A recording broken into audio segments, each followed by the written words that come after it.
G'day and welcome to the Tinder Project, the podcast where a straight Aussie man attempts to survive 365 days dating online as an American woman.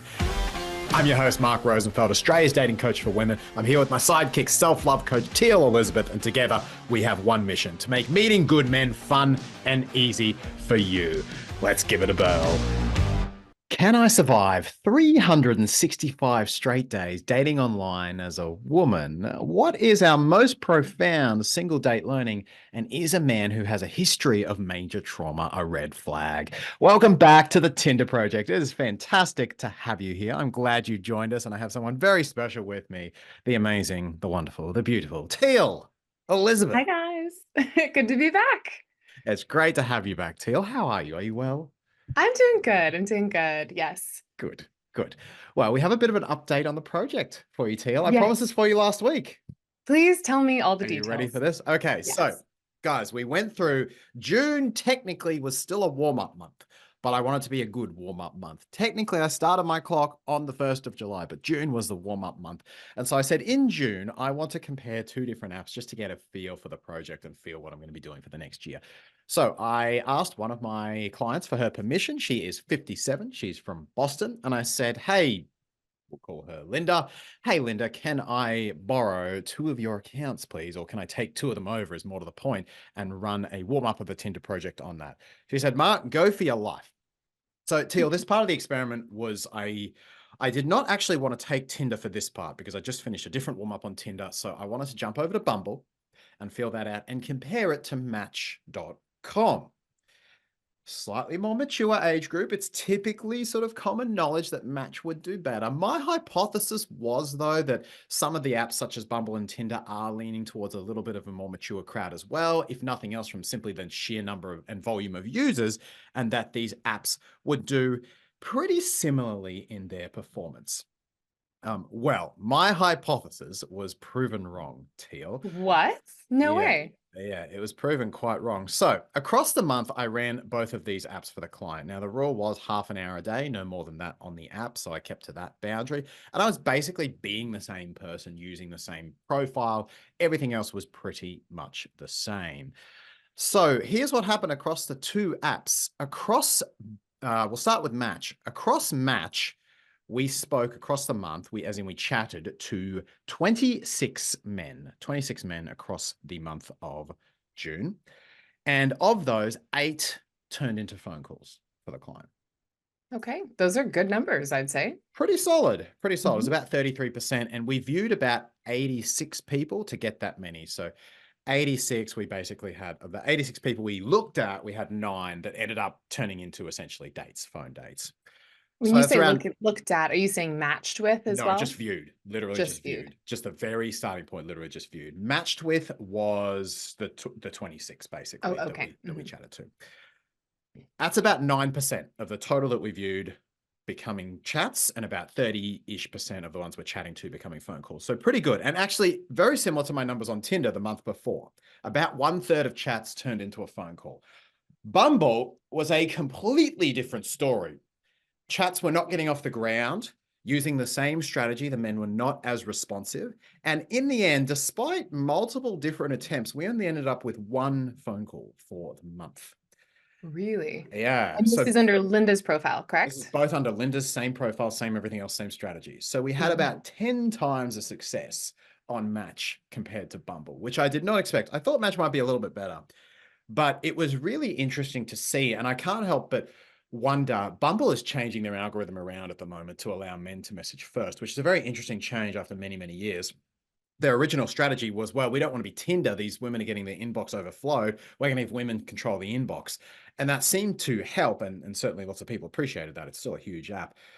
But now I find it interesting that they are foregoing that model and they're giving it up. And I suspect this is the reason. I suspect women are becoming increasingly frustrated at men not taking more of the masculine role and have started to voice that. And we've seen a few Bumble protests recently and how poorly Bumble has handled it.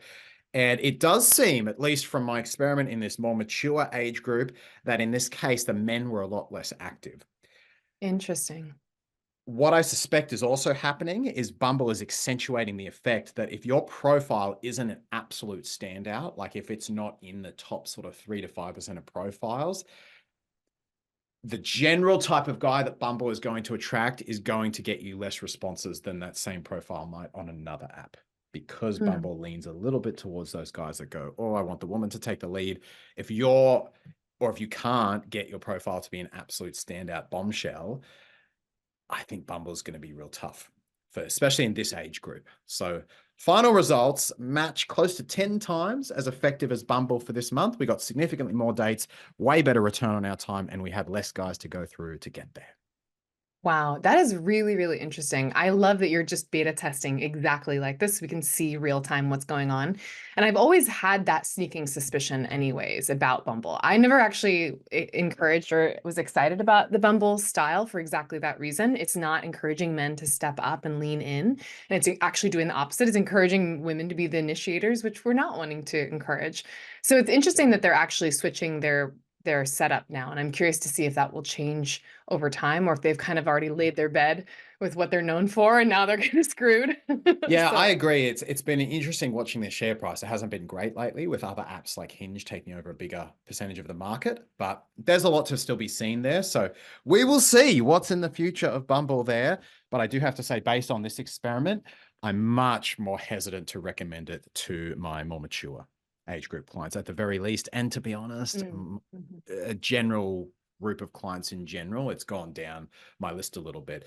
Look, I still say I've seen success on all the apps, but I have to say, being a woman in this experiment on Bumble, and then also I've been comparing it more recently to Hinge, Tinder, and even Match, I've seen a notable difference. Okay. And guys, we are not being affiliates for any of these programs. We are No, none simply of them are here paying just. us anything. I promise you. Although maybe we should. Maybe, yeah, maybe we should ask for that, guys. Like and subscribe, and then we can be an affiliate for someone who actually does a really good job bringing men and women back together.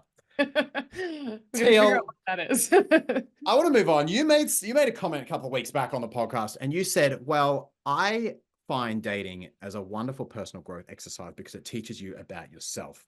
I wanted to grab onto that for an episode because I loved that, and it's just one of the many results that we get from dating without necessarily meeting a partner today or tomorrow. So my question today, the topic that I wanted to bring to the table, is what has been one of your most profound learnings from a single date? And it can't be someone you ended up partnering with. It has to be Mm-hmm. someone where there wasn't a quote unquote long-term relationship result. It was just a short-term learning. What you got for me? Yeah. Yeah, so there's two learnings. I think one is the one that I learned that I was doing things wrong, and one of them was learning that I did things right, right? So I kind of want to compare and Okay, contrast do these two. share. So the one where I was doing things wrong, I mean, anyone watching and listening, I used to be that woman that was just so over initiating on everything. If I wanted something, I was going to go after it. I was going to make it happen. I was going to get it, right? So I remember one date, somehow I kept seeming to attract men that lived like 2 hours away. I think that was part of my emotional unavailability. I'm like, if you live far away, then I don't have to do so much. I don't have to worry about this actually being something, right? But I can still get all the nice, yummy affection and It's a attention. geographical emotional safety barrier, is what that It's is. Nicely done. perfect. But even still, even though I put up that safety barrier, I still was the one initiating all the time. And I remember just there being this moment where I would reach out and I would try and initiate something and I'd say, I'll drive to you, I'll come to you, I'll make the plan, I'll make the date. And just feeling that emptiness on the opposite side and hearing, and not even hearing him say anything, but just feeling the kind of feeling from him every time I would do that. Just really, in hindsight, I now see what a big learning that was for myself, of just how much I was in this leaning forward, desperate energy, even though I thought I was being totally cool. I was like, I got this. I'm a project planner. I love planning things. I'm going to make this romantic. I thought I was doing everything right. But I could literally see now just the energetic pushback that was coming through as I was trying to make things happen. Yeah, So I think right. that that was a really important one in the early phases. And then later on, many, many moons, many, many years later, I remember there being a time I was living in a whole nother part of the state, and I just decided I was making new friends and I got invited into this friend group that had a bunch of men and women all hanging out together. They'd all been friends for a while. And I just decided, you know what? I'm not going to try and make anything happen with any people in this friend group. I'm just going to show up and be my most authentic self and just see what happens. And it was so beautiful to see the shift and see how many men were just drawn to me in this friend group without me trying at all. And I purposely took my brain out of the equation. I shut it off. I said, do not overthink or obsess about any one of these guys. None of them are on limits. Like they're all off limits. And that attitude was so magnetic. And I just remember that specifically with one of the guys that ended up taking me out and wining and dining me for a long time. We didn't end up together, but it was just such a shift in him pursuing me without me having to really do anything. So it was really how you absorbed, I can be safe and be chased and be okay. And I don't have to poke it to make it happen. Basically, I don't have to take full responsibility for this. I can trust it and it will still Yes. happen. Yes, I can trust it and it can still happen. That is a beautiful way to articulate it. And I know that is such a thing that so many women struggle with. Actually trusting if I don't do this, it will still happen for me, right? Because it's like if we don't focus on it, then how is it supposed to happen? But it's kind of counterintuitive, but that's exactly right. And often that's been their reality from the past, right? Is they've grown up in a world where they couldn't trust something would happen. To go a little deep here, there's been either a parent, a caregiver, or perhaps an ex, where when they leaned back, nothing did happen and they actually couldn't trust the world. So it's a new frame of reference and it can feel really very foreign sometimes to go, well, no, that doesn't make sense. When I lean back, the whole, everything collapses, the whole world burns down. And it's kind of that idea that you can lean back and let the world burn. And now, unlike when you're a child, you're going to be much more okay and you're going to be Yes. fine and you're going to be safe. And then suddenly you go, oh my God, I can let the world burn a little bit, not intervene. I'm all right. And suddenly you go, great, I'm good where I am. And guys go, oh, she's good where she is. I want a part of that. Yes, yes. With the caveat being that you do actually have to be okay with who you are. And I think that that's the Yeah, good. the self-growth piece that's really necessary is that I get to actually lean back, not trying to make things happen with others in the outside world, but lean back into really grounding into my sense of self and security within me, and then let the rest unfold. Good. I love that. Would you like Yeah, to hear mine, Teal?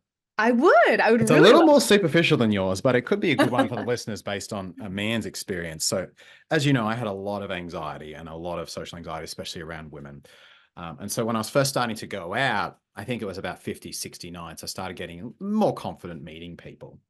And it just, the whole concept of, okay, I can like potentially kiss someone or hook up with someone I've just met felt extremely foreign to me.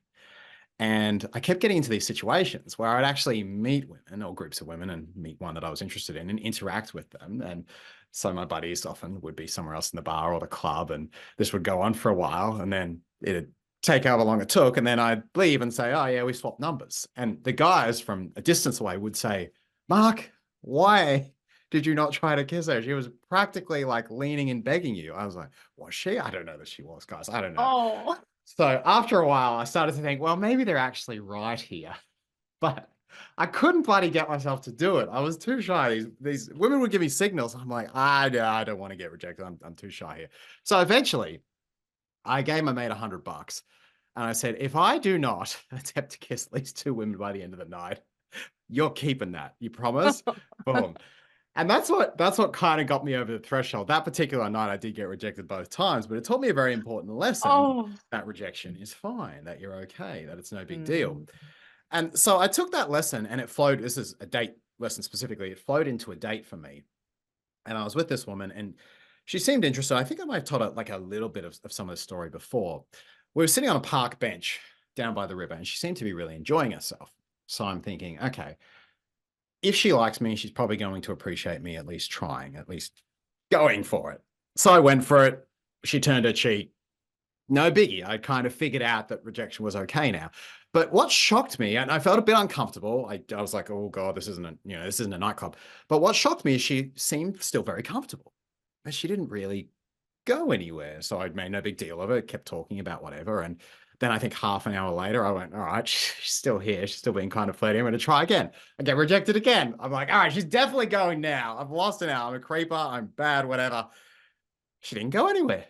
I'm like, what is this? Does she like me or not? I was very confused at this point, but I'm like, she's still here. She seems fine. Okay. Half an hour later again, same bloody thing happened. And this went on till the entire afternoon to the point where it became a joke inside my head. I'm like, am I like living in some sort of strange reality here where I get rejected and she still likes me? This happened, I swear to God, like 6 or 7 times. And I think it was about the eighth time, 5 or 6 hours later, where this date was supposed to end after like 2 hours. She kissed me back. And I went, oh, something really interesting, just downloaded into my male psychology. Now, keep in mind, this is like the fourth date I've ever been on. So I'm very inexperienced at this point. Um, so the big lesson for me was, and actually the date lasted all night. We ended up going home together. We didn't have sex, but it was very intimate. And this whole experience, I never forgot it because it taught me, if in doubt as a man, try. And up until that point, I'd been living in, if in doubt, don't try, because you don't want to make her Mm, uncomfortable. And I kind of realized that unfortunately, as a man, we need to take that risk. Like, women are not going to do it for us. We've got to figure out how to get over our stuff and try. So that was a big one. And I learned it's kind of controversial to say this, so I mean it in a good way. But in this case, it taught me that sometimes no, in the right circumstances, where she feels safe, does mean not yet. mm, And you have to read her body language, you have to read her signals. But there are times when a woman is interested in you, and if she feels safe, whereas a man, you need to read that no means not yet and adjust to her signals without just curling into a ball and rolling away. mm. That was big for me. Yeah, that takes a lot of emotional intelligence to be able to read those body signals. And I love how much you really did want to hold him and hold her in that place of safety. This was never coming from any sleaziness at all. And that, but that too, you were really holding yourself in that masculine presence, which she was wanting at the end of the day. Right. And it's interesting you say that because I wasn't actually attached to the outcome. And I think that was also why she felt safe because it didn't bother me. I knew I wanted to kiss her, but I can honestly say it didn't phase me if I got a kiss or not. I was zero attached to the outcome. And I think women can pick that up in your energy if you're attached to getting something versus if you're just kind of speaking from your own truth, even if it's with your Mhm. actions. And that was a really important key for me to realize as a man. Yeah, I have a curious question, follow-up question to that. Do you think you would have ever brought it up to her in that date, in that moment, and been like, "Hey, just wondering here," or did you feel like it was better to just keep it under the radar and just keep I trying? think I never would have done that at the time. I wouldn't have had the Not then, confidence. But maybe. I think I said something. I think I made a little joke like, damn it, that's fine. That's all right. Kind of played it off as no big deal. Because to me, it actually wasn't a big deal and I wasn't too attached to it. And by like the fourth time, I went, oh, that's all right. I'm good. So where are we walking now? And I just didn't make a big deal of it. But no, I never thought to bring it up at the time. Yeah, yeah. Because for me, I think in those kinds of moments, I tend to lean into the awkwardness and just be like, "What's this awkwardness? This is weird," right? But obviously, everyone has their own style. And But I I would love say this. I didn't find it awkward at the time. We made it fun, so it was kind of playful. I never Mm, felt like she got awkward or weird about it, and I think that mm, was important in that mhm. scenario. And another takeaway for ladies listening to this, let's just make it extra clear for men whether we're interested or not. Let's not make them question because the poor guys, they're trying their hardest. They don't want to get rejected. So if you are interested, make it well known. Make your hand available to be held, stroke their arm, do something to let them know that you're interested. And if you're clearly not interested, give the clear vibes and signals that you're not. I think it brings up an interesting topic, Teal, because sometimes there will be genuine uncertainty about the interest. Mm, And I think that's where, if you know you're interested, great. You can do the little triangle gaze or touch the arm as you say, whatever it is. If you know you're not interested, great. You spend whatever time you're going to spend there and say, thanks for your time. Probably wasn't feeling the connection. But it is that gray zone where you're not sure if you're interested yet. Or maybe you're interested enough, but not so interested you want to kiss. I think that's the sort of gray zone where it is important that the men as well have a good sense. And honestly, this just takes practice and awareness of women. I think that I've seen a lot of guys get coaching around this too. It's like pick up on a woman's sort of senses to a degree. If you're not sure, you can try as a man. And I think it's better to lean on the side of trying as opposed to not trying if you're genuinely unsure. But be ready to get rejected and handle it well and keep her safe. yes, yes, beautifully said. Well, I'm really curious to kind of transition into our topic of the week, which is all about trauma but not, I know we talk a lot of, and we handle a lot of women going through trauma, but I'm curious about what happens when men have been through trauma.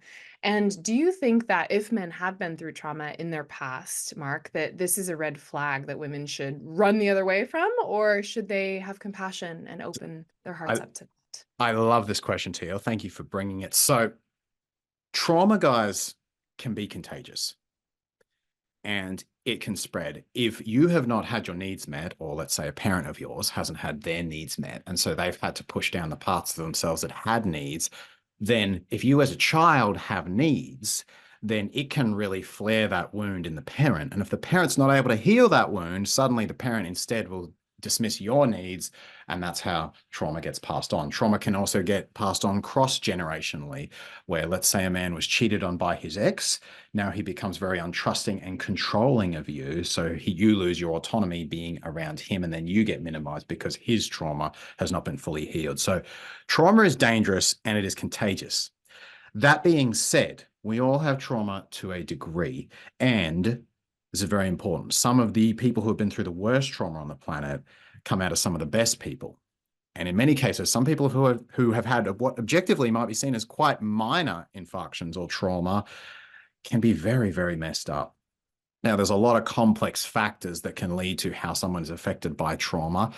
But I think, Teal, the biggest question that I come to with relationships at the end of the day, well, there's really two. It's number one, can you be confident that trauma isn't going to get passed to you? And the way you do that is you ask, how is that trauma affecting or not affecting his relationship skills?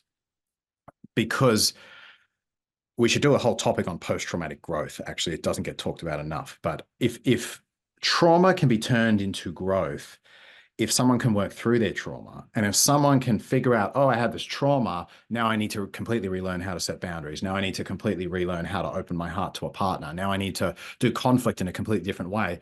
Sometimes trauma, it's like the Nike tick, if you guys can imagine it. Trauma can send you down, but it has the ability to shoot you back up if you can find post-traumatic growth from it. However, if it's not worked on, it can throw you down and just leave you down. And so the big question I like to ask is, of course, is the trauma contagious? But we find that out by asking, how is it affecting or perhaps not affecting his relationship skill set?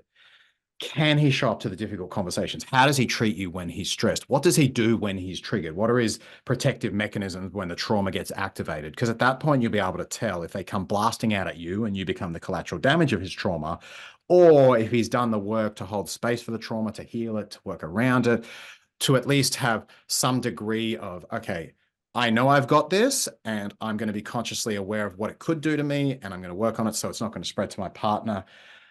That's the big key. So I guess to answer the question to you, and I'm curious to hear your take on this, I would call it an orange flag. It can definitely be red or even black, and it unfortunately is a lot of the time, but it can also turn into a massive green one if it's handled the right way. And I think you need that subtlety of how is trauma being activated for this person, when is it being activated, and how does it relate to their relationship skills to answer that question. I Thoughts? couldn't agree more. I love the way you articulated that. And I think just what I'm hearing is like really having discernment, not just running the other way as soon as you notice it, but just seeing how is it affecting their relationship skills, like you said. I think one thing that I think is important to add to this too is that sometimes women can get into the place of wanting to rescue men Yeah, and true. wanting to change them. And so it's an important thing to just be even more discerning about not only how are they able to move through their own trauma, but are you coming in to make them feel better about themselves or feel like you can kind of fill that void that you're seeing within them. I think that trauma can be a really beautiful thing, like you said, in giving both people an opportunity to be on this self-development track. And if a man has moved through it in a healthy way, it's actually one of the most important parts of a relationship is how you both can relate to what you've been through and bond you even more so together and be able to continue to grow in your relationship together because you know the skills and the tools. But yeah, I think everything you mentioned about it's either going to be something that you can move through together, or it's going to pull you down, like you said, contagious. I've never heard that reference point before, but I think that's a great way of putting it. Yeah, I well said, Teal, and I just want to highlight that point as well. It's not your problem, and if you've got fixer tendencies, if you tend to take on others' difficult emotions, that's an emotional boundary you're going to have to set for yourself. Which is, I can hold space for this, and look, if your partner opens up to you about trauma, the last thing you want to do is say, well, it's not my problem. You've got to handle it yourself. You want to hold space. You're not your partner's therapist, but let's be honest. One of the main benefits of going to therapy is to have a safe space just to talk to someone and not feel judged. You could basically have a friend or a therapist, and it's not that much difference. The point of it is to go to have a safe space and not feel judged. So you also don't want your partner to bring up a trauma or something very vulnerable and then sort of snort at it or go, oh, well, it's your problem, or say, oh, it doesn't matter, harden up, buttercup. Those things are just going to make him push it back into the corner, and it's going to be very, very hard to get it out of that corner if it gets pushed down by you in your relationship. So if he brings it up, sometimes it can be hard to hear. Sometimes it might activate stuff in you. I had a client where that happened recently, and she really struggled to hear it because it was bringing up all this stuff for her. And she had to go back to her man the next day and basically say, hey, my reaction when you said that, it was absolutely not shaming you. There was nothing wrong with what you said. In fact, I appreciated your honesty. My reaction, unfortunately, was because some of mine got activated as well. And that's my stuff to deal with. It's nothing you did wrong. And I really appreciated you bringing that up. So you still want to hold a safe space for it. If you can be curious about it and understand it, and that'll give you good information for your intuition as to whether or not, oh, this could really affect his relationship skills, or whether he's done some work around it, work through it. So hold an open, safe space. But remember, at the end of the day, it's not your problem. You can support him on working on it himself, and just holding a safe space is helpful with that. But if you're a fixer type, if you tend to go in and find the broken ones, this is not your place. It's his trauma. It's his problem. It's his thing to work through. That doesn't mean you don't make it safe, but you're not the one to fix it. Very important. Yeah. And I think to add to that too, there is such a beauty in that divine feminine energy that can hold a man in so much space, a safe space to drop into his heart space. And honestly, I mean, correct me if I'm wrong, but that's what men really are craving and desiring in a partnership. They're wanting that safe space from a woman.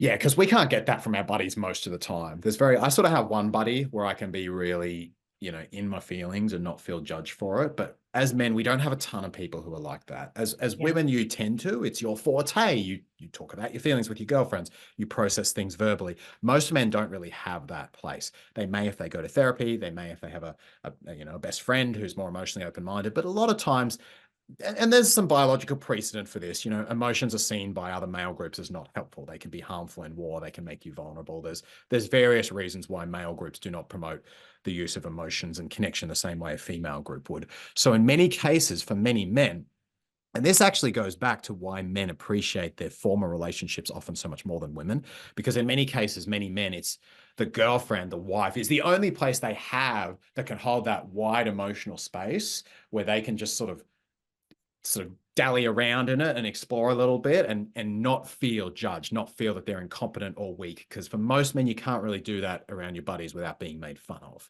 Yeah. So that's a Yeah. beautiful safe space you create. And just to highlight Teal's point here, it's why it's so important that you do that emotional feminine energy work, because a man is very rarely going to feel safe if his emotional breadth is wider than yours.